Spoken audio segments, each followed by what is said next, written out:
అదే RTV app వార్తల్ని క్షణాల్లో చదివే అవకాశం ఉంటుంది. ఒక న్యూస్ పేపర్, ఒక టెలివిజన్ ఛానల్ మీ చేతుల్లో ఎప్పుడూ ఉంటాయి. మహారాష్ట్ర ఎన్నికల ఫలితాల ప్రభావం తెలంగాణలో ఖచ్చితంగా ఉంటుందంటున్నారు బీజేపీ శ్రేణులు.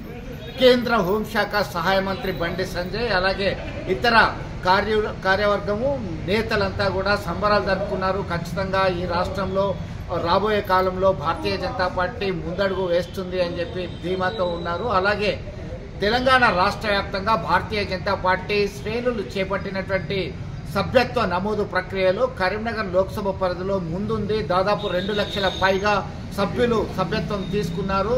దీనిలో క్రియాశీలకమైనటువంటి పాత్ర పోషించినటువంటి నేతలందరినీ కూడా బండి సంజయ్ అభినందించారు. తను స్వయంగా జిల్లా శాఖ అధ్యక్షుడు గంగాడి కృష్ణారెడ్డి చేతుల మీదుగా సభ్యత్వాన్ని స్వీకరించడం జరిగింది. రాబోయే కాలంలో మరింత ఉత్సాహంతో పనిచేయాలి, ప్రజా సమస్యలపై పోరాటం చేయాలి, ముందుగా వచ్చేటువంటి స్థానిక సంస్థల ఎన్నికల్లో సత్తా చాటాల్సిందే. ఖచ్చితంగా రాబోయే ఎన్నిక ఏదైనా సరే తమ ప్రభావం ఖచ్చితంగా ఉండాలని పావులు కదుపుతున్నారు భారతీయ జనతా పార్టీ శ్రేణులు. మహారాష్ట్ర ఫలితాలు తెలంగాణ రాష్ట్రంలో ఎలాంటి ప్రభావం చూపబోతున్నాయి రాబోయే కాలంలో? తప్పకుండా ఇంతకుముందు కర్ణాటక యొక్క ఫలితాలు ఏవైతున్నాయో అది తెలంగాణ ప్రజలు కూడా అక్కడ ఈ అనేకటువంటి హామీలు ఇచ్చారు, ఇక్కడ కూడా ఇస్తారు, అవి నెరవేరుస్తారనేటువంటి నమ్మకంతో ఇక్కడ ఏదైతే ఏ రకంగా అయితే తెలంగాణలో కాంగ్రెస్ పార్టీని అధికారంలోకి తీసుకొచ్చారో సేమ్ టైంలో ఇప్పుడు సంవత్సర కాలం ఇంకా డిసెంబర్ 7 వస్తే సంవత్సరం కాలం కావతున్నది.